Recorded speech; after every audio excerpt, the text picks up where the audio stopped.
ಜಯ ಗುರುಜಿ, ಶುಕ್ರಾನ ಗುರುಜಿ. ಎಲ್ಲರಿಗೂ ಜಯ ಗುರುಜಿ. ಸ್ನೇಹಿತರೆ, ನನ್ನ ಹೆಸರು ಆರತಿ ಅಂತ. ನಾನು ಚಿತ್ರದುರ್ಗ ಡಿಸ್ಟಿಕ್ಕಿಂದ ಮಾತಾಡ್ತಾ ಇದ್ದೀನಿ. ಇಂದು ನಾವು ಈ ಸತ್ಸಂಗಲ್ಲಿ ನಾನು ಹೇಗೆ ಗುರುಜಿ ಜೊತೆ ಕನೆಕ್ಟ್ ಆದೆ ಮತ್ತು ಗುರುಜಿ ಸಾಯಿಬಾಬಾ ಎಲ್ಲ ಒಬ್ಬರೇ ಅನ್ನೋದನ್ನು ನೋಡೋಣ. ಮೊದಲು ನಮ್ಮ ಮನೆಯಿಂದ ನಮ್ಮ ತಾಯಿಯವರು ಗುರುಜಿ ಜೊತೆ ಕನೆಕ್ಟ್ ಆಗ್ತಾರೆ. ಅದು ಹೇಗೆ ಅಂದರೆ, ನಮ್ಮ ತಾಯಿಯವರು ಅವರ ತುಂಬ ವರ್ಷದ ಒಬ್ಬರು ಫ್ರೆಂಡ್ ಇದ್ದಾರೆ. ಅವ್ರ ಹೆಸರು ಸುಜಾತ ಆಂಟಿ ಅಂತ. ಅವರು ಬ್ಯಾಂಗ್ಳೂರಲ್ಲಿ ಇರ್ತಾರೆ. ಅವ್ರ ಮನೆಗೆ ಹೋಗಿದ್ದರು ಒಂದಿನ. ಅಂದರೆ ಸೆಪ್ಟೆಂಬರ್ 2023 ಹೋಗಿರ್ತಾರೆ. ಅವರ ಅಪಾರ್ಟ್ಮೆಂಟಲ್ಲೇ ಇನ್ನೊಬ್ಬರು ಮನೆಯಲ್ಲಿ ಈ ಸತ್ಸಂಗನ ಒಂದು ಇಟ್ಕೊಂಡಿರ್ತಾರೆ. ಅಂದು ಶುಕ್ರವಾರ, ಅವತ್ತಿನ ದಿನ ಇಟ್ಕೊಂಡಿರ್ತಾರೆ ಸತ್ಸಂಗಲ್ಲಿ ಡೆಕೋರೇಷನ್ ಎಲ್ಲ ಮಾಡೋದಿರುತ್ತೆ ಮತ್ತು ಅಡುಗೆ ಎಲ್ಲ ಮಾಡೋದಿರುತ್ತೆ. ಹಾಗಾಗಿ ಆಂಟಿಯವರು ಮಧ್ಯಾಹ್ನನೇ ಹೋಗ್ಬಿಟ್ಟಿರುತ್ತಾರೆ ಅವ್ರ ಮನೆಯಲ್ಲಿ ಸತ್ಸಂಗೋಸ್ಕರ ಹೆಲ್ಪ್ ಮಾಡೋಕ್ಕಂತ. ಆಮೇಲೆ ನಮ್ಮ ತಾಯಿ ಮತ್ತು ಆಂಟಿಯವ್ರ ಮಗ ಇಬ್ಬರು ಇರ್ತಾರೆ ಅಷ್ಟೇ ಮನೆಯಲ್ಲಿ. ಅಂದು ಸಂಜೆ ಹೊತ್ತಿಗೆ ನಮ್ಮ ತಾಯಿಯವರಿಗೆ ತಲೆನೋವು ಸ್ಟಾರ್ಟ್ ಆಗುತ್ತೆ. ಮತ್ತು ಅವ್ರಿಗೇನು ಚೆನ್ನಾಗಿ ಅನಿಸ್ತಾ ಇರಲ್ಲ, ಏನು ಇಂಟ್ರೆಸ್ಟ್ ಇರಲ್ಲ ಸತ್ಸಂಗಿಗೆ ಹೋಗಬೇಕು ಅಂತ. ಅಷ್ಟರಲ್ಲಿ ಆಂಟಿ ಬಂದುಬಿಟ್ಟು ರೆಡಿ ಆಗಿಬಿಟ್ಟು ಅವರು ನಮ್ಮ ತಾಯಿಯವರಿಗೂ ಅವ್ರ ಜೊತೆ ಕರ್ಕೊಂಡು ಹೋಗ್ತಾರೆ ಸತ್ಸಂಗಿಗೆ. ನಮ್ಮ ತಾಯಿಯವ್ರಿಗೆ ಇಂಟ್ರೆಸ್ಟ್ ಇರಲಿಲ್ಲ, ಯಾಕಂದರೆ ತಲೆನೋವ್ತಾ ಇತ್ತು. ಅವರಿಗೇನು ಎಲ್ಲೂ ಹೋಗ್ಬೇಕಂತ ಅನಿಸ್ತಾ ಇರಲಿಲ್ಲ. ಅಂದ್ರೂ ಇಷ್ಟು ಪೂಜೆಗೆ ಅಂತ ಕರಿತಾ ಇದ್ದಾರೆ ಅಂದಮೇಲೆ ಇಲ್ಲ ಅನ್ನೋಕ್ಕಾಗಲ್ವಲ್ಲ. ಹಾಗಾಗಿ ಅವ್ರು ಹೋಗ್ಬಿಟ್ಟು ಒಂದು ಸ್ವಲ್ಪ ಹೊತ್ತು ಇದ್ಬಿಟ್ಟು ಬಂದರೆ ಆಯಿತು ಅಂತ ಹೋಗ್ತಾರೆ. ಹೋದರೆ ಅಲ್ಲಿ ಫುಲ್ಲು ಡಿಫ್ರೆಂಟಾಗಿ, ನಾವು ಹೇಗೆ ಬೇರೆ ದೇವ್ರುಗಳ ಪೂಜೆ ಮಾಡ್ತೀವಲ್ಲ ಆ ಥರ ಅಲ್ಲ ಇದು. ಸತ್ಸಂಗಲ್ಲಿ ನಾವು ಒಂದು ಡೆಕೋರೇಷನ್ನೇ ಬೇರೆ ಇರುತ್ತೆ. ಅಲ್ಲಿ ಒಂದು ಗುರುಜಿಯವರ ಒಂದು ದೊಡ್ಡ ಸ್ವರೂಪನ ಇಟ್ಬಿಟ್ಟು, ನಾವು ಫೋಟೋ ಅಂತ ಹೇಳಲ್ಲ, ಯಾಕಂದರೆ ಗುರುಜಿ ಅವರ ಫೋಟೋ ಅಲ್ಲಿ ಅವರು ಸಾಕ್ಷಾತ್ತಾಗಿ ಇರ್ತಾರೆ. ಹಾಗಾಗಿ ನಾವು ಅದನ್ನು ಎಂದಿಗೂ ಫೋಟೋ ಅಂತ ಕರೆಯಲ್ಲ. ನಾವು ಏನಿದ್ರೂ ಗುರುಜಿಯವರ ಸ್ವರೂಪ ಅಂತಲೇ ಕರಿತೀವಿ. ಗುರುಜಿಯವರ ಸ್ವರೂಪವನ್ನು ಇಟ್ಬಿಟ್ಟು ಅದ್ರ ಮುಂದೆ ಅವರಿಗೆ ಅಂತ ಒಂದು ಆಸನವನ್ನು ಡೆಕೋರೇಟ್ ಮಾಡಿಟ್ಟಿರ್ತಾರೆ. ನಾವು ಅದನ್ನು ಖಾಲಿ ಆಸನ ಅಂತ ಅಂದ್ಕೊಳಂಗಿಲ್ಲ, ಯಾಕಂದರೆ ಅಲ್ಲಿ ಗುರುಜಿಯವರು ಇರ್ತಾರೆ. ಮತ್ತು ಅವರ ಆಸನದ ಮುಂದೆ ಅವರಿಗೆ ಅಂತ ಪಾದರಕ್ಷೆಗಳನ್ನು ಕೂಡ ಇಟ್ಟಿರ್ತಾರೆ. ಆ ಡೆಕೋರೇಷನ್ ನೋಡಿದರೆ ತುಂಬಾ ಖುಷಿಯಾಗುತ್ತೆ. ತುಂಬ ಚೆನ್ನಾಗಿ ಮಾಡಿರ್ತಾರೆ ಡೆಕೋರೇಷನ್ನು. ಅದೆಲ್ಲ ನೋಡಿಬಿಟ್ಟು ನಮ್ಮ ತಾಯಿಯವರಿಗೆ ಆಶ್ಚರ್ಯ ಆಗುತ್ತೆ. ಯಾರಪ್ಪ ಇವರು ಈ ಥರ ಇದ್ದಾರಲ್ಲ. ಆಮೇಲೆ ಅದೇನಿದು ಖಾಲಿ ಚೇರ್, ಅವರಿಗೆ ನಮ್ಮ ತಾಯಿಯವರಿಗೆ ಗೊತ್ತಿರಲ್ಲ ಏನು ಅಂತ, ಅವಾಗಿನ್ನು ಫಸ್ಟ್ ಡೇ ಅಲ್ವಾ. ಏನಪ್ಪ ಇದು ಎಲ್ಲ ಖಾಲಿ ಚೇರೆಲ್ಲ ಇಟ್ಟಿದ್ದಾರೆ ಈ ಥರ ಏನಂತ ನೋಡಿಬಿಟ್ಟು ಚೆನ್ನಾಗೂ ಅನಿಸುತ್ತೆ, ಥರ ಡಿಫ್ರೆಂಟಾಗೂ ಅನಿಸುತ್ತೆ. ಆಗ ಇನ್ನೂ ಸತ್ಸಂಗ ಸ್ಟಾರ್ಟ್ ಆಗಿರಲ್ಲ. ಹಾಗಾಗಿ ಅವರು ಕಿಚನ್ ಒಳಗೆ ಹೋಗ್ತಾರೆ, ಏನಾದರೂ ಇದ್ದರೆ ಹೆಲ್ಪ್ ಮಾಡೋಣ ಅಂತ. ಕಿಚನಲ್ಲಿ ಹೋದಾಗ ಅಲ್ಲಿ ದೊಡ್ಡ ಪಾತ್ರೆ ತುಂಬ ಟೀ ಕುದೀತಾ ಇರುತ್ತೆ. ಅದು ನೋಡಿ ನಮ್ಮ ಮಮ್ಮಿಗೆ ತುಂಬ ಸಂತೋಷ ಆಗುತ್ತೆ, ಯಾಕಂದರೆ ಅವರಿಗೆ ತಲೆನೋವಿಲ್ಲ, ತುಂಬ ಟೀ ಕುಡಿಬೇಕು ಅಂತ ಅನಿಸ್ತಾ ಇತ್ತು. ಹಾಗಾಗಿ ಆ ಪಾತ್ರೆಯಲ್ಲಿ ಟೀ ಕುದೀತಾ ಇತ್ತಲ್ವ, ಹಾಗಾಗಿ ಅವ್ರಿಗೂ ತುಂಬ ಖುಷಿ ಆಯಿತು. ಆಮೇಲೆ ಅಲ್ಲಿ ಪೂರಿ ಮಾಡ್ತಾಯಿದ್ರು. ಪೂರಿ ಕರೆಯೋದಕ್ಕೆ ಯಾರೂ ಇರಲಿಲ್ಲ. ಹಾಗಾಗಿ ನಮ್ಮ ತಾಯಿಯವರೇ ಎಲ್ಲ ಪೂರಿನ ಬೇಗ ಬೇಗ ಕರೆದ್ಬಿಟ್ಟು ಕೊಟ್ಟರು. ಅಲ್ಲಿ ಕಿಚನಲ್ಲಿ ಇದ್ದಿದ್ದು ಇನ್ನೂ 2-3 ಆಂಟಿಗಳು ಅವರು ಹೇಳ್ತಾರೆ, ನೀವು ತುಂಬ ಅದೃಷ್ಟ ಮಾಡಿದ್ದೀರಾ, ಗುರುಗಳ ಸೇವೆ ಇಷ್ಟು ಈಸಿಯಾಗಿ ಸಿಗಲ್ಲ. ನೀವು ಫಸ್ಟ್ನೇ ದಿನವೇ ಬಂದುಬಿಟ್ಟು ಗುರುಜಿಯವರ ಸೇವೆ ಮಾಡ್ತಾ ಇದ್ದೀರಾ ಅಂದರೆ ನೀವು ತುಂಬ ಅದೃಷ್ಟ ಮಾಡಿದ್ದೀರಾ ಅಂತ ಅವರು ಹೇಳ್ತಾರೆ. ಮತ್ತು ಗುರುಜಿಯವ್ರ ಬಗ್ಗೆ ಎಲ್ಲ ಅವರಿಗೆ, ನಮ್ಮ ತಾಯಿಯವರಿಗೆ ಹೇಳ್ತಾರೆ. ಆಮೇಲೆ ಸತ್ಸಂಗ ಸ್ಟಾರ್ಟ್ ಆಗುತ್ತೆ. ಈ ಸತ್ಸಂಗ ಸ್ಟಾರ್ಟ್ ಆದಮೇಲೆ ಏನು ಮಾಡ್ತಾರೆ ಅಂದರೆ, 2 ಗಂಟೆಗಳ ಕಾಲ ಭಜನೆಗಳು ಹಾಕಿರ್ತಾರೆ. ಗುರುಜಿಯವರ ಏನೋ ಒಂದು ಭಜನೆಗಳಿವೆ, ಅವೆಲ್ಲ ಹಾಕ್ಬಿಟ್ಟು ಅವರ ಆರತಿ ಎಲ್ಲ ಮಾಡಿಬಿಟ್ಟು ಎಲ್ಲರೂ ಸುಮ್ಮನೆ ಕೂತ್ಕೊಂಡ್ಬಿಡ್ತಾರೆ ಧ್ಯಾನ ಮಾಡ್ಕೊತ. ಇಲ್ಲ ಭಜನೆಯಲ್ಲೇ ಫುಲ್ಲು ಧ್ಯಾನ ಮಾಡಿಕೊಂಡು ಭಜನೆ ಕೇಳ್ತಾ ಫುಲ್ಲು ಎಷ್ಟು ನಮಗೆ ಪೀಸ್ಫುಲ್ ಇರುತ್ತೆ ಅಂದರೆ ಅಲ್ಲಿ ತುಂಬಾ ಚೆನ್ನಾಗಿ ಅನಿಸುತ್ತೆ. ಆಮೇಲೆ ನಾವು ಗುರೂಜಿಯವರ ಪ್ರೆಸೆನ್ಸು ಫೀಲ್ ಮಾಡ್ಬೋದು, ಅವರ ಒಂದು ಎನರ್ಜಿ ಇದೆಯಲ್ಲ ಅದು ನಾವು ಫೀಲ್ ಮಾಡ್ಬೋದು. ಆಮೇಲೆ ಅಲ್ಲಿ ಕಣ್ಣಲ್ಲೂ ತುಂಬ ನೀರು ಹೋಗ್ತಾ ಇರುತ್ತೆ. ಒಬ್ಬರು ಇನ್ನೊಬ್ರಿಗೆ ಯಾರಿಗೂ ಮಾತಾಡಲ್ಲ, ಏನಾದರೂ ಮಾತಾಡಬೇಕಂದ್ರೂ ನಿಧಾನಕ್ಕೆ ಮಾತಾಡ್ತಾರೆ, ಇನ್ನೊಬ್ರಿಗೆ ಕೇಳಿಸ್ಬಾರ್ದು ಆ ಥರ. ಅದಾದಮೇಲೆ ಜಲಪ್ರಸಾದ ಅಂತ ಕೊಡ್ತಾರೆ, ಅದನ್ನು ಪೂರ್ತಿಯಾಗಿ ಆ ನೀರನ್ನು ಕುಡಿಬೇಕು ನಾವು. ಅದಾದಮೇಲೆ ಚಹಾ ಪ್ರಸಾದ ಅಂತ ಕೊಡ್ತಾರೆ, ಆ ಚಾನು ಫುಲ್ ಪೂರ್ತಿಯಾಗಿ ಒಂದು ಡ್ರಾಪ್ಸು ಬಿಡ್ದಂಗೆ ಫುಲ್ ಕುಡಿಬೇಕು. ಅದಾದಮೇಲೆ ಲಂಗರ್ ಪ್ರಸಾದ ಅಂತ ಕೊಡ್ತಾರೆ, ಅಂದರೆ ಅದರಲ್ಲಿ ಊಟ ಥರನೇ ಇರುತ್ತೆ. ಒಂದು ಇಲ್ಲ ಎರಡು ಚಪಾತಿ, ಪಲ್ಯ, ಸ್ವೀಟ್ಸು, ಆಮೇಲೆ ಸಮೋಸ ಪ್ರಸಾದ ಮತ್ತು ಇನ್ನೊಂದು ಕಡ ಪ್ರಸಾದ ಅಂತಲೂ ಇರುತ್ತೆ, ಅದೆಲ್ಲ ಕೊಡ್ತಾರೆ ತಿನ್ನೋಕ್ಕೆ. ಅದೆಲ್ಲ ನಾವು ಏನು ಬಿಡ್ದಲೇ ಫುಲ್ಲು ತಿನ್ನಬೇಕು, ಯಾಕಂದರೆ ಅದೆಲ್ಲ ಗುರೂಜಿಯವರ ಬ್ಲೆಸ್ಸಿಂಗ್ ಅಂತ. ಆ ಬ್ಲೆಸ್ಸಿಂಗ್ನ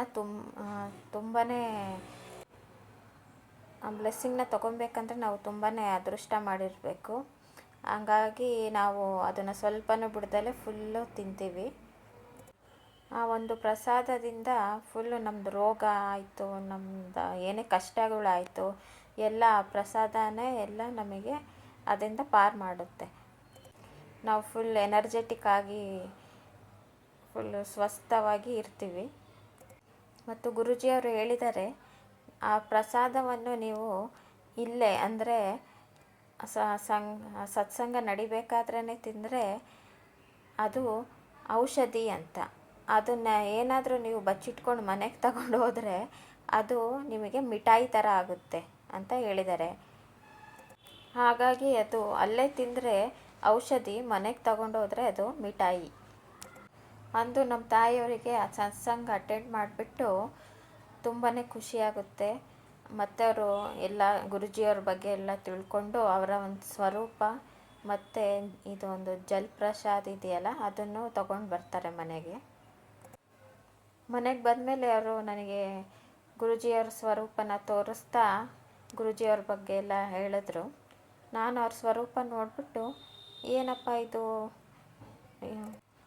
ಮಹಾರಾಷ್ಟ್ರದ ಒಬ್ಬರು ಸ್ವಾಮಿಯವರಿದ್ದರು ತುಂಬ ಮುಂಚೆ, ಅವ್ರ ಹೆಸರು ಮಹಾರಾಷ್ಟ್ರದ ಅಕ್ಕಲ್ಕೋಟಿನ ಸ್ವಾಮಿ ಸಮರ್ಥ ಅಂತ ಅವ್ರ ಹೆಸರು. ಅವರು ಸೇಮ್ ಅವ್ರ ಥರನೇ, ನೋಡೋಕ್ಕೆ ಸೇಮ್ ಅವ್ರ ಥರನೇ ಇರ್ತಾರೆ. ನಾನು ನಮ್ಮ ತಾಯಿಯವರಿಗೆ ಅದನ್ನೇ ಹೇಳಿದೆ, ಇವರು ನೋಡೋಕ್ಕೆ ಸೇಮ್ ಅಕ್ಕಲ್ಕೋಟಿನ ಸ್ವಾಮಿ ಸಮರ್ಥ ಥರನೇ ಇದ್ದಾರೆ ಅಂತ ಹೇಳ್ಬಿಟ್ಟು ನಾನು ಅಷ್ಟು ಮೈಂಡ್ ಮಾಡಲಿಲ್ಲ. ಅದನ್ನು ನಾವು ನಮ್ಮ ದೇವ್ರ ಮನೆಯಲ್ಲೇ ಅವರ ಸ್ವರೂಪವನ್ನು ಇಟ್ಬಿಟ್ಟು ನಾವು ದಿನ ಅದು ಸತ್ಸಂಗ ಅಂದರೆ ಹಿಂದಿಯಲ್ಲಿ ಯೂಟ್ಯೂಬಲ್ಲಿ ತುಂಬ ನಮಗೆ ಸತ್ಸಂಗಗಳು ಸಿಗುತ್ತೆ. ಆ ಸತ್ಸಂಗ ಕೇಳ್ತಾ ಇದ್ರೂ ನಮಗೆ ತುಂಬ ಬ್ಲೆಸ್ಸಿಂಗ್ ಸಿಗುತ್ತೆ. ಸತ್ಸಂಗ ಕೇಳೋರಿಗೂ ಬ್ಲೆಸ್ಸಿಂಗ್ ಮತ್ತು ಸತ್ಸಂಗ ಹೇಳೋರಿಗೂ ಬ್ಲೆಸ್ಸಿಂಗ್ ಅಂತ ಗುರೂಜಿಯವರು ಹೇಳಿದ್ದಾರೆ. ನಮ್ಮ ತಾಯಿಯವರು ಆ ಸತ್ಸಂಗನ ಡೈಲಿ ಕೇಳೋಕ್ಕೆ ಸ್ಟಾರ್ಟ್ ಮಾಡಿದರು. ಈ ಸತ್ಸಂಗ ಅಂದರೆ ನಾವು ಏನು ಹೇಳ್ತೀವಿ, ನಮ್ಮ ಜೊತೆ ಆಗಿರೋ ಎಲ್ಲ ಎಕ್ಸ್ಪೀರಿಯನ್ಸ್ನ ನಾವು ಶೇರ್ ಮಾಡೋದೇ ಸತ್ಸಂಗ ಅಂತ. ಮೊದಲೆಲ್ಲ ಈ ಥರ ಸೋಷಿಯಲ್ ಮೀಡಿಯಾ, ಯೂಟ್ಯೂಬು ಈ ಥರ ಫೋನ್ ಇರಲಿಲ್ಲ. ಆಗಾಗೆಲ್ಲ ಈ ಥರ ಜನಗಳು ಈ ಸತ್ಸಂಗ ನಾವೇನು ಮಾಡ್ತಾರಲ್ಲ ಮನೆಗಳಲ್ಲಿ, ಅಲ್ಲೇ ಅವ್ರ ಎಕ್ಸ್ಪೀರಿಯೆನ್ಸ್ ಎಲ್ಲ ಶೇರ್ ಮಾಡ್ಕೊತಾ ಇದ್ದರು. ಈಗಲೂ ಕೂಡ ಸತ್ಸಂಗಗಳಲ್ಲಿ ಅವ್ರ ಎಕ್ಸ್ಪೀರಿಯೆನ್ಸ್ನ ಶೇರ್ ಮಾಡ್ತಾ ಇದ್ದಾರೆ. ಜೊತೆಗೆ ಈಗೆಲ್ಲ ಫೋನ್ ಬಂದುಬಿಟ್ಟು ಸೋಷಿಯಲ್ ಮೀಡಿಯಾ ಎಲ್ಲ ಬಂದುಬಿಟ್ಟಿದೆ. ಹಾಗಾಗಿ ಈಗ ಜನಗಳು ಸೋಷಿಯಲ್ ಮೀಡಿಯಾದಲ್ಲೂ ಕೂಡ ಅವರ ಸತ್ಸಂಗಗಳನ್ನ ಶೇರ್ ಮಾಡ್ಕೊತಾ ಇದ್ದಾರೆ. ಹೀಗೆ ನಾವು ಯೂಟ್ಯೂಬಲ್ಲಿ ಡೈಲಿ ಗುರೂಜಿಯವರ ಸತ್ಸಂಗನ ಕೇಳ್ತಾ ಇದ್ವಿ. ಅವರ ಎಲ್ಲ ಈ ಚಮತ್ಕಾರಗಳು, ಈ ಜನರ ಜೊತೆ ಗುರೂಜಿಯವರು ಹೇಗೆಲ್ಲ ಚಮತ್ಕಾರಗಳನ್ನ ಮಾಡಿದರು, ಅವರ ಕಷ್ಟಗಳನ್ನ ಹೇಗೆ ದೂರ ಮಾಡಿದರು, ಅವ್ರ ರೋಗಗಳನ್ನ ಹೇಗೆ ದೂರ ಮಾಡಿದರು, ಮತ್ತು ಡಾಕ್ಟರ್ಸ್ ಕೈ ಎತ್ತಿಬಿಟ್ಟಿದ್ರು ಅಂತಹ ರೋಗಗಳು, ದೊಡ್ಡ ದೊಡ್ಡ ಕ್ಯಾನ್ಸರು ಮತ್ತು ಎಂದು ಸರಿಯೇ ಆಗಲ್ಲ ಆ ಥರ ರೋಗಗಳೆಲ್ಲ ಗುರೂಜಿಯವರು ಸರಿ ಮಾಡಿದ್ದಾರೆ. ಎಲ್ಲವನ್ನು ನಾವು ಕೇಳ್ತಾ ಇದ್ವಿ. ನಮ್ಮ ತಾಯಿಯವರಿಗೆ ಆಸೆ ಇತ್ತು, ನಾನು ಇಬ್ಬರು ಮಕ್ಕಳೂ ಕೂಡ ಒಂದಿನ ಸತ್ಸಂಗ ಅಟೆಂಡ್ ಮಾಡಲಿ, ಅವರು ಗುರೂಜಿ ಜೊತೆ ಕನೆಕ್ಟ್ ಆಗಲಿ ಅಂತ ನಮ್ಮ ತಾಯಿಯವರಿಗೆ ತುಂಬ ಆಸೆ ಇತ್ತು ಅವತ್ತು. ಹಾಗಾಗಿ ಮುಂದಿನ ತಿಂಗಳು ಅಂದರೆ ಅಕ್ಟೋಬರ್ 2023ಯಲ್ಲಿ ಇನ್ನೊಬ್ಬರು ಮನೇಲಿ ಸತ್ಸಂಗಿತ್ತು. ಅಂದರೆ ಅವರದು ಗ್ರೂಪ್ ಇದೆ, ಅದರಲ್ಲಿ ಸ್ವಲ್ಪ ಜನ ಗುರೂಜಿಯವರೆಲ್ಲ ಕನೆಕ್ಟ್ ಆಗಿರೋ ಅಂಥವರು ಗ್ರೂಪ್ ಮಾಡಿಕೊಂಡು, ಅಂದರೆ ಅವರೆಲ್ಲ ನಾರ್ತ್ ಇಂಡಿಯನ್ಸ್, ಅದರಲ್ಲಿ ನಮ್ಮ ಸುಜಾತ ಆಂಟಿ ಒಬ್ಬರೇ ಕನ್ನಡದವರು. ಇವರಿಗೆ ಹಿಂದಿ ಬರೋದಿಲ್ಲ, ಆದ್ರೂ ಅವ್ರ ಜೊತೆಗೆ ಸೇರಿಬಿಟ್ಟು ಅವರು ಸತ್ಸಂಗನ ಮಾಡ್ತಾರೆ. ಅವರಿಗೆ ಅಷ್ಟು ಖುಷಿಯಾಗುತ್ತೆ ಸತ್ಸಂಗಿ ಮಾಡೋದ್ರಿಂದ, ತುಂಬಾ ಒಂಥರ ನಮಗೆ ಪೀಸ್ಫುಲ್ ಸಿಗುತ್ತೆ ಅದರಿಂದ. ಮತ್ತು ಜೊತೆಗೆ ನಮಗೆ ಗುರೂಜಿಯವರ ಬ್ಲೆಸ್ಸಿಂಗ್ಸು ಸಿಗುತ್ತೆ. ನಮ್ಮ ಲೈಫೇ ಫುಲ್ ಚೇಂಜ್ ಆಗೋಗ್ಬಿಡುತ್ತೆ. ನಾವು ಎಂದೋ ನಮ್ಮ ಗುರೂಜಿ ಜೊತೆ ಕನೆಕ್ಟ್ ಆಗ್ತೀವೋ ಆ ದಿನದಿಂದನೇ ನಮ್ಮ ಲೈಫ್ ಒಂದೇ ಸರಿ ಅಂತ ಹೇಳಲ್ಲ, ನಿಧಾನಕ್ಕೆ ನಾವು ಹೇಗೆ ನಮ್ಮ ಲೈಫ್ ಚೇಂಜ್ ಆಗುತ್ತೆ ಅಂದರೆ ನಾವು ಅಂದ್ಕೊಂಡೇ ಇರಲ್ಲ. ನಾವು ಏನೋ ಒಂದು ಕೆಲಸ ಆಗಲ್ಲ ಅಂತ ಕೈ ಬಿಟ್ಬಿಟ್ಟಿರ್ತೀವಿ, ಅಂಥ ಕೆಲಸಗಳೆಲ್ಲ ಗುರೂಜಿಯವರು ಅವ್ರ ಚಮತ್ಕಾರದಿಂದ ಎಲ್ಲ ಆಗೋಗ್ಬಿಡುತ್ತೆ. ನಾವು ಏನು ಮಾಡೋಕ್ಕೆ ಸಾಧ್ಯ ಇಲ್ಲ ಅಂತ ಅಂದ್ಕೊಳ್ತೀವಿ, ಅದೆಲ್ಲ ಕೂಡ ಗುರೂಜಿಯವರು ಮಾಡಿ ತೋರಿಸ್ಬಿಡ್ತಾರೆ. ಅಂದು ಅಕ್ಟೋಬರ್ 15 15ನೇ ತಾರೀಕು ಅಕ್ಟೋಬರ್ ಅಂದು ನಾವು ಗುರೂಜಿಯವರ ಸತ್ಸಂಗ ಅಟೆಂಡ್ ಮಾಡೋಕ್ಕೆ ಅಂತ ನಾನು ನಮ್ಮ ಅಕ್ಕ ಇಬ್ಬರು ಹೋಗ್ತೀವಿ ಬೆಂಗಳೂರಿಗೆ. ನಾವಿನ್ನೂ ಆಗ ಗುರೂಜಿ ಜೊತೆ ಏನು ಕನೆಕ್ಟ್ ಆಗಿರಲಿಲ್ಲ, ಆದರೂ ನಮ್ಮ ತಾಯಿಯವ್ರ ಇಚ್ಛೆ ಪ್ರಕಾರ ನಾವು ನೋಡೋಣ ಹೇಗಿರುತ್ತೆ ಅಂತ ಒಂದು ಮನಸ್ಸಲ್ಲಿ ಅಂದ್ಕೊಂಡು ಹೋಗ್ತೀವಿ. ಆಗ ಸುಜಾತ ಆಂಟಿ ಅವರು ಮನೆಯಿಂದ ನಾವು ಬಿಟ್ಟಾಗ ನಮ್ಮ ಜೊತೆ ಪೂಜಾ ಆಂಟಿ ಅಂತಲೂ ಅವರು ಬರ್ತಾರೆ ನಮ್ಮ ಜೊತೆಗೇ. ಪೂಜಾ ಆಂಟಿ ಅವರು ಕೂಡ ಸಾಯಿಬಾಬಾ ಅವ್ರ ಭಕ್ತರಾಗಿರ್ತಾರೆ. ಹಾಗಾಗಿ ಅವರು ಕೂಡ ಮೊದಲು ಗುರೂಜಿ ಅವ್ರನ್ನ ಬೇಗ ಕನೆಕ್ಟ್ ಆಗಲಿಲ್ಲ. ಆಮೇಲೆ ಪೂಜಾ ಆಂಟಿ ಅವರು ಹೇಳಿದರು, ಹೇಗೆ ಗುರೂಜಿ ಅವರಿಗೆ ದಿನ ಕನಸಲ್ಲಿ ಬಂದುಬಿಟ್ಟು ಅವರೇ ಸಾಯಿಬಾಬಾ ಅವರೇ ಗುರೂಜಿ, ಇಬ್ಬರು ಸಾಯಿಬಾಬಾ ಮತ್ತು ಗುರೂಜಿ ಇಬ್ಬರು ಒಬ್ಬರೇ ಅಂತ ಹೇಗೆ ಕನಸಲ್ಲಿ ಹೇಳಿದರು. ಮತ್ತು ಅವರ ಒಂದು ಕೆಲವು ಸತ್ಸಂಗಗಳನ್ನು ಅವ್ರು ನಮ್ಮ ಜೊತೆ ಶೇರ್ ಮಾಡಿದ್ರು. ಆಗ ನಾವು ಆಟೋದಲ್ಲಿ ಹೋಗ್ತಾ ಇದ್ವಿ. ಅವರ ಎಲ್ಲ ಸತ್ಸಂಗ ಎಲ್ಲ ಕೇಳಿಬಿಟ್ಟು ಆಗಲೇ ನಾನು ಗುರೂಜಿ ಜೊತೆಗೆ ಕನೆಕ್ಟ್ ಆಗಿಬಿಟ್ಟೆ. ನನ್ನ ಕಣ್ಣಲ್ಲಿ ತುಂಬಾ ನೀರು ಹೋಗ್ತಾ ಇತ್ತು, ಆಟೋ ಅಲ್ಲೇ ಹೋಗ್ತಾ ಇತ್ತು. ಆಗ ಪೂಜಾ ಆಂಟಿಯವರು ಹೇಳಿದರು, ನೀವು ಆಲ್ರೆಡಿ ಗುರೂಜಿ ಜೊತೆ ಕನೆಕ್ಟ್ ಆಗಿಬಿಟ್ಟಿದ್ದೀರಾ ಅಂತ ಹೇಳಿದರು. ಆಮೇಲೆ ನಾವು ಅವ್ರ ಮನೆಗೆ ಹೋದ್ವಿ, ಯಾರ ಮನೇಲಿ ಸತ್ಸಂಗಿತ್ತಲ್ವ ಅವ್ರ ಮನೆಗೆ ಹೋದ್ವಿ. ಅಲ್ಲಿ ಅಂಕಲ್ ಮತ್ತು ಆಂಟಿ ಇಬ್ಬರು ಜಯ ಗುರೂಜಿ ಅಂತ ಹೇಳ್ಬಿಟ್ಟು ತುಂಬಾ ಚೆನ್ನಾಗಿ ನಮಗೆ ವೆಲ್ಕಮ್ ಮಾಡಿದರು. ಸತ್ಸಂಗ ಇನ್ನೂ ಶುರುವಾಗಿರಲಿಲ್ಲ. ಯಾವಾಗ 4 ಗಂಟೆಗೆ ಸತ್ಸಂಗ ಶುರುವಾಯಿತು, ಆಗ ಅವರು ಡೋರ್ ಹತ್ರ ಹೋಗ್ಬಿಟ್ಟು ಈ ರೋಸ್ ಪೆಟಲ್ಸ್ ಇರುತ್ತಲ್ಲ ಅದರಿಂದ ಗುರೂಜಿನ ವೆಲ್ಕಮ್ ಮಾಡ್ತಾರೆ. ಅಂದರೆ ರೋಸ್ ಪೆಟಲ್ ಹಾಕ್ತಾ ಹಾಕ್ತಾ ಡೋರಿಂದ ಅವ್ರದ್ದು ಒಂದು ಆಸನ ಇರುತ್ತಲ್ಲ ಅಲ್ಲಿ ತನಕ ರೋಸ್ ಪೆಟಲ್ ಹಾಕ್ತಾ ಹಾಕ್ತಾ ಗುರೂಜಿನ ವೆಲ್ಕಮ್ ಮಾಡ್ಕೊಂಡು ಒಳಗೆ ಕರ್ಕೊಂಬರ್ತಾರೆ. ಆಗ ನಮ್ಮ ಅಕ್ಕ ಇದ್ದಾರಲ್ಲ ಅವರಿಗೆ ಗುರೂಜಿ ನಿಜವಾಗ್ಲೂ ಬಂದು ಕೂರೋ ಥರ ಅವರಿಗೆ ಒಂಥರ ನೆರಳು ಥರ ಬಂದು ಹಾಗೆ ಕೂರ್ತಾ ಇದ್ದಾರೇನೋ, ಅಲ್ಲಿ ಬಂದರು ಅಲ್ಲಿ ಕೂರ್ತಾ ಇದ್ದಾರೆ ಅವ್ರ ಆಸನದ ಮೇಲೆ, ಆ ಥರನೇ ಕಾಣಿಸ್ತು. ಅದನ್ನು ನಾವು ಶಬ್ದದಲ್ಲಿ ಹೇಳೋಕ್ಕಾಗಲ್ಲ, ಅದನ್ನು ಎಕ್ಸ್ಪೀರಿಯೆನ್ಸ್ ಮಾಡಿರೋರಿಗೆ ಗೊತ್ತಾಗುತ್ತೆ. ಮತ್ತು ಭಜನೆ ಎಲ್ಲ ಸ್ಟಾರ್ಟ್ ಮಾಡಿದರು. ನಾವು ಹಾಗೇ ಭಜನೆ ಕೇಳ್ತಾ ಕೇಳ್ತಾ ಧ್ಯಾನದಲ್ಲಿ ಹೋಗ್ಬಿಟ್ಟು, ಆಗ ನನಗೆ ಗುರೂಜಿಯವ್ರು ಬರಲಿಲ್ಲ, ಸಾಯಿಬಾಬಾ ಅವರು ಧ್ಯಾನದಲ್ಲಿ ಬಂದು ಫುಲ್ಲು ನಾನು ಸಾಯಿಬಾಬಾ ಅವ್ರ ಹತ್ರ ಹೋಗಿ ಅವ್ರ ಹತ್ರ ಕೂತಿದ್ದೀನಿ, ಅವ್ರನ್ನ ಕಾಲಿಟ್ಕೊಂಡು ಹಗ್ ಮಾಡಿದ್ದೀನಿ. ಆ ಥರ ಎಲ್ಲ ಅಷ್ಟು ನಾನು ಸಾಯಿಬಾಬಾ ಹತ್ರ ಹೋಗ್ಬಿಟ್ಟಿದ್ದೆ. ಮತ್ತು ಕಣ್ಣಲ್ಲೂ ಕೂಡ ತುಂಬಾ ನೀರು ಹೋಗ್ತಾನೇ ಇತ್ತು. ಮತ್ತೆ ಅವತ್ತು ನಾವು ಆ ಸತ್ಸಂಗ ಎಲ್ಲ ಮುಗಿಸ್ಕೊಂಡು ಬಂದ್ವಿ ಮನೆಗೆ ವಾಪಸ್ಸು.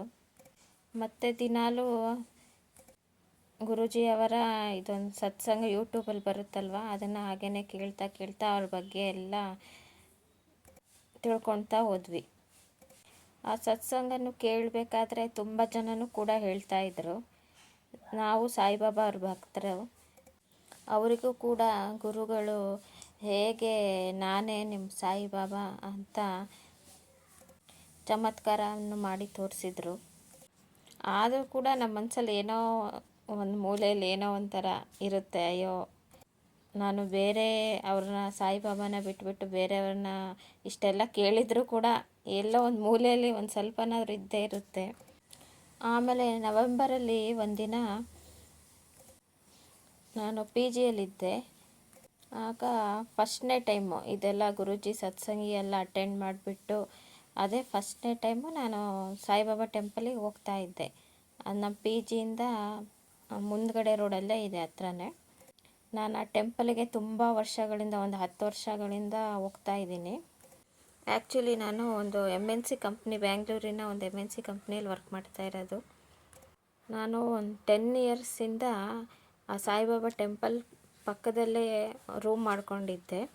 ಹಾಗಾಗಿ 10 ಇಯರ್ಸಿಂದ ನಾನು ಆ ಟೆಂಪಲ್ಲಿಗೆ ಹೋಗ್ತಾ ಇದ್ದೆ. ಈಗ ಕರೋನಾ ಬಂದ ಮೇಲಿಂದ ವರ್ಕ್ ಫ್ರಮ್ ಹೋಮ್ ಕೊಟ್ಬಿಟ್ಟಿದ್ರು. ಒಂದು 2 ಇಯರ್ಸಿಂದ 1 ಮಂತಲ್ಲಿ 1 ವೀಕ್ ಅಷ್ಟೇ ಆಫೀಸಿಗೆ ಹೋಗಬೇಕು. ಆಗ ನಾನು PGಯಲ್ಲೇ ಇರ್ತೀನಿ. ಅಂದು ಥರ್ಸ್ಡೇ ಅವತ್ತು ನಾನು ಆ ಟೆಂಪಲಿಗೆ ಹೋದೆ. ಗುರೂಜಿ ಜೊತೆ ಕನೆಕ್ಟ್ ಆದಮೇಲೆ ಅದೇ ಫಸ್ಟ್ ಟೈಮ್ ನಾನು ಆ ಟೆಂಪಲಿಗೆ ಹೋದೆ. ಇನ್ನೂ ಟೆಂಪಲ್ ಮುಂದೆ ಇದ್ದೆ ನಾನು. ಆಗಲೇ ಆ ಗೇಟ್ ಹೊರಗೆ ರೋಡಲ್ಲೇ ತುಂಬ ಬಟರ್ಫ್ಲೈಸ್ ಹಾರ್ತಾ ಇದ್ವು. ಈ ಬಟರ್ಫ್ಲೈಸ್ ಏನಿದೆ ಅಲ್ಲ, ಅದು ನಮ್ಮ ಗುರೂಜಿಯವರ ಸಂಕೇತ. ತುಂಬ ಕಲರ್ಸಿಂದು ಬಟರ್ಫ್ಲೈಸ್ ಎಲ್ಲ ಹಾರ್ತಾ ಇದ್ವು, ಬಣ್ಣ ಬಣ್ಣದ ಬಟರ್ಫ್ಲೈಸ್. ಅದರಲ್ಲಿ ಒಂದು ದೊಡ್ಡ ಬಟರ್ಫ್ಲೈ ಬಂದು, ಕಪ್ಪು ಕಲರಿಂದು ಒಂದು ದೊಡ್ಡ ಬಟರ್ಫ್ಲೈ ನನ್ನ ಎದುರಿಗೆ ಬಂದು ನನ್ನ ವೆಲ್ಕಮ್ ಮಾಡೋ ಥರ ಆ ಟೆಂಪಲ್ ಒಳಗೆ ಕರ್ಕೊಂಡೋಯ್ತು ನನಗೆ. ಆ ಬಟರ್ಫ್ಲೈ ನನ್ನ ಮುಂದೆಯಿಂದನೇ ಹಾರ್ತಾ ಹಾರ್ತಾ ಟೆಂಪಲ್ ಒಳಗೆ ಹೋಯ್ತು. ನಾನು ಕೂಡ ಹಾಗೆ ಹೋಗ್ತಾ ಇದ್ದೆ. ಅದು ಸೇಮ್ ನನಗೆ ವೆಲ್ಕಮ್ ಮಾಡ್ತಾ ಇದೆಯೇನೋ ಅದೇ ಥರನೇ ಅನ್ನಿಸ್ತು. ಆಮೇಲೆ ಟೆಂಪಲ್ ಒಳಗೆ ಹೋದ್ಮೇಲೆ ಅದೆಲ್ಲಿ ಮಾಯ ಆಯಿತೋ ಕಾಣಿಸ್ಲೇ ಇಲ್ಲ ಮತ್ತೆ. ಆಮೇಲೆ ನಾನು ಆ ಟೆಂಪಲ್ ಒಳಗೆ ಹೋದ್ಮೇಲೆ ಸಾಯಿಬಾಬಾ ಅವ್ರ ಮೂರ್ತಿ ನೋಡ್ತಾ ಇದ್ದೆ. ಆಗ ಸಾಯಿಬಾಬಾ ಅವ್ರ ತಲೆಗೆ ಬಟ್ಟೆ ಕಟ್ಟಿರ್ತಾರಲ್ಲ, ಅಲ್ಲಿ ಒಂದು ಗೋಲ್ಡನ್ ಕಲರಿನ ಪಟ್ಟಿನೂ ಹಾಕಿರ್ತಾರೆ. ಅದ್ರ ಮೇಲೆ ಓಂ ಅಂತ ಬರೆದಿತ್ತು. ಓಂ ಅಂದರೆ ನಮ್ಮ ಗುರೂಜಿಯವರ ಸಂಕೇತನೇ. ನಮ್ಮ ಗುರೂಜಿಯವರ ಶಿವನ ಅವತಾರ. ಹಾಗಾಗಿ ನಾವು ಓಂ ಅಂದರೆ ನಮ್ಮ ಗುರೂಜಿಯವರ ಸಂಕೇತನೇ ಆಗುತ್ತೆ. ಇಷ್ಟು ದಿನದಲ್ಲಿ ನಾನು ಎಂದೂ ಕೂಡ ಆ ಥರ ಓಂ ಅಂತ ನೋಡಿರಲಿಲ್ಲ. ಹಾಗಾಗಿ ಎಲ್ಲ ಸಂಕೇತ ಇದೇ ಹೇಳ್ತಾ ಇತ್ತು, ಗುರೂಜಿಯವರೇ ನಮ್ಮ ಸಾಯಿಬಾಬಾ ಅಂತ. ಆ ಬಟರ್ಫ್ಲೈ ಕೂಡ ನಾನೇ ನಿನ್ನ ಸಾಯಿಬಾಬಾ ಅನ್ನೋ ಥರ ಗುರೂಜಿಯವರ ಸಂಕೇತ ಬಟರ್ಫ್ಲೈ, ನಾನೇ ನಿನ್ನ ಸಾಯಿಬಾಬಾ ಅಂತ ವೆಲ್ಕಮ್ ಮಾಡ್ತಾ ಟೆಂಪಲ್ ಒಳಗೆ ಕರ್ಕೊಂಡು ಹೋಗಿದ್ದು. ಆಮೇಲೆ ಸಾಯಿಬಾಬಾರ ಚರಣದ ಸ್ಪರ್ಶವನ್ನು ಮಾಡಿ ಅವ್ರ ಮುಗಿದ್ಬಿಟ್ಟು ಬಂದು, ನಾನು ಅಲ್ಲಿ ಖಾಲಿ ಜಾಗ ಇತ್ತು, ದೂರದಿಂದನೇ ನೋಡಿಬಿಟ್ಟು ಒಂದು ಖಾಲಿ ಜಾಗ ಇದೆ, ಅಲ್ಲಿ ಹೋಗಿ ಕೂರೋಣ ಅಂತ ಅಲ್ಲಿ ಹೋದೆ. ನನಗೆ ಅಲ್ಲಿ ತನಕ ಹೋಗೋ ತನಕ ಅಲ್ಲಿ ಏನೂ ಕಾಣಿಸ್ಲಿಲ್ಲ. ಆದರೆ ಯಾವಾಗ ನಾನು ಕೂರೋಣ ಅಂತ ಹೋದೆ, ಆವಾಗ ರೋಸ್ ಪೆಟಲ್ಸ್ ಬಿದ್ದಿತ್ತು ಆ ಜಾಗದಲ್ಲಿ.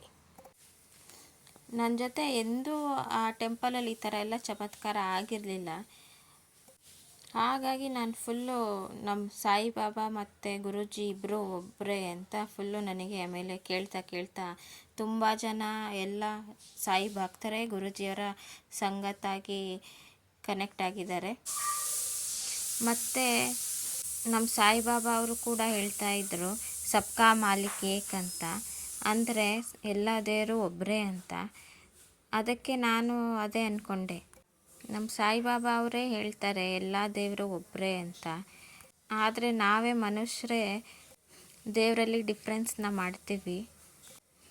ಎಲ್ಲ ದೇವರ ಅವತಾರ ಬೇರೆ ಬೇರೆ ಆಗಿರುತ್ತೆ, ಆದರೆ ಆ ಜ್ಯೋತಿ ಏನಿದೆ ಅದು ಒಂದೇ. ಹೀಗೆ ನಾವು ನಮ್ಮ ಪರಿವಾರದವರು ಮತ್ತು ಈಗ ನಮ್ಮ ರಿಲೇಟಿವ್ಸ್ ಕೂಡ ಗುರೂಜಿ ಜೊತೆ ಕನೆಕ್ಟ್ ಆಗಿದ್ದೀವಿ. ಇಷ್ಟು ಹೇಳ್ತಾ ಈ ಸತ್ಸಂಗನೂ ಇಲ್ಲಿಗೆ ಮುಗಿಸ್ತಾ ಇದ್ದೀನಿ. ಮುಂದೆ ನಮ್ಮ ರಿಲೇಟಿವ್ಸ್ ಕೂಡ ಹೇಗೆ ಗುರೂಜಿ ಜೊತೆ ಕನೆಕ್ಟ್ ಆದರು ಅನ್ನೋದನ್ನು ಮುಂದಿನ ಒಂದು ಸತ್ಸಂಗಲ್ಲಿ ಹೇಳ್ತೀನಿ. ಅಲ್ಲಿವರೆಗೆ ನಮಸ್ಕಾರ. ಜೈ ಗುರೂಜಿ.